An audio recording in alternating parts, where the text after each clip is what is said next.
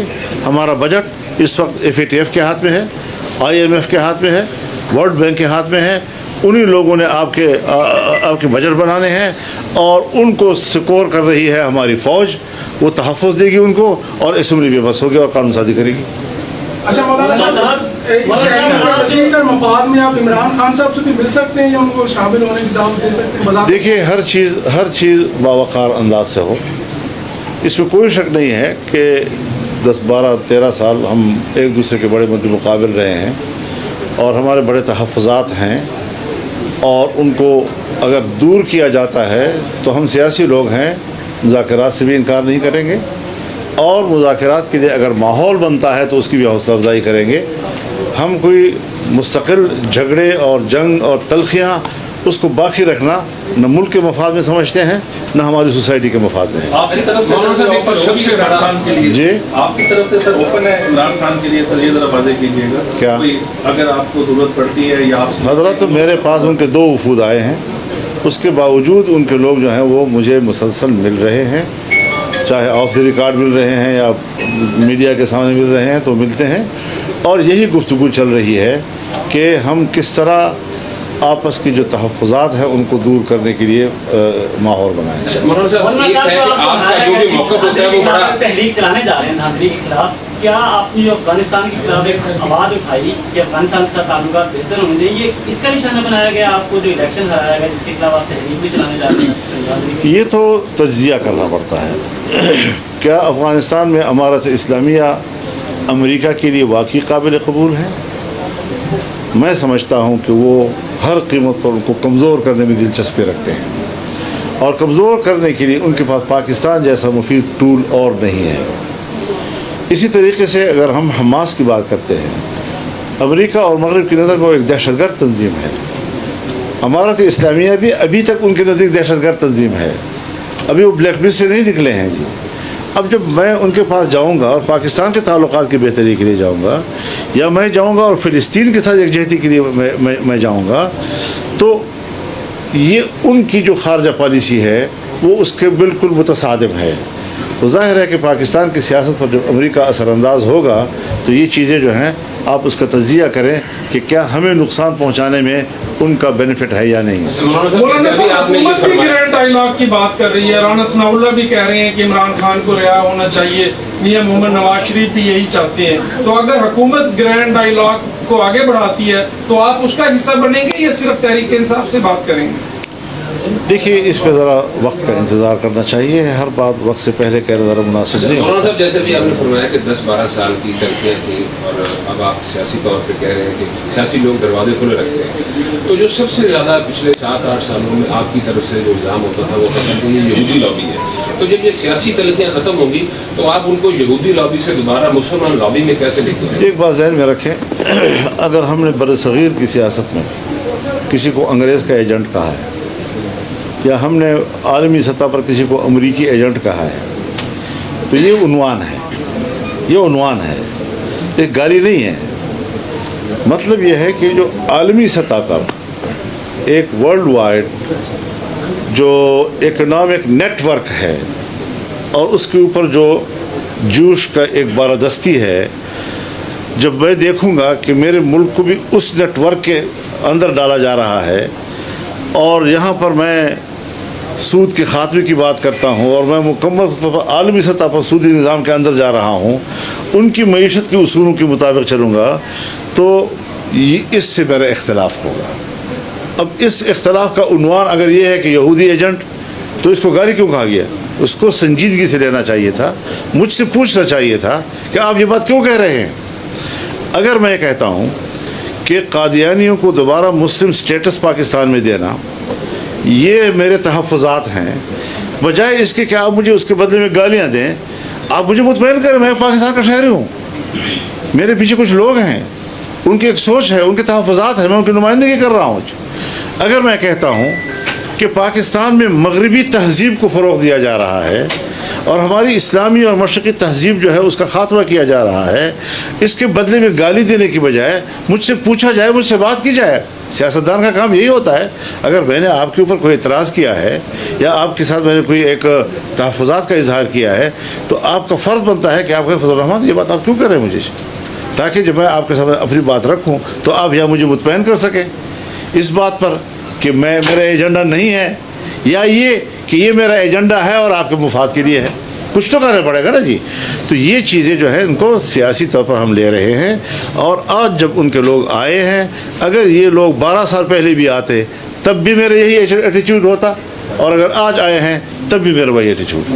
بہت شکریہ۔ عدالتی نظام جو ہے وہ اس وقت چل رہا ہے، آپ عدالتوں میں نہیں گئے، پی ٹی آئی عدالتوں میں گئی ہے، آپ سمجھتے ہیں کہ اب ضمنی الیکشن بھی ہو رہے ہیں اور آپ ایک عوامی جو ہے عوام سے رابطے میں ہیں، تو آپ سمجھتے ہیں کہ عدالتی نظام میں کوئی انصاف ملے گا جو لوگ عدالت میں گئے ہوئے ہیں الیکشن کے خلاف؟ حضرت ہمارے ہاں ساری چیزیں شخصیات کے گرد گھومتی ہیں۔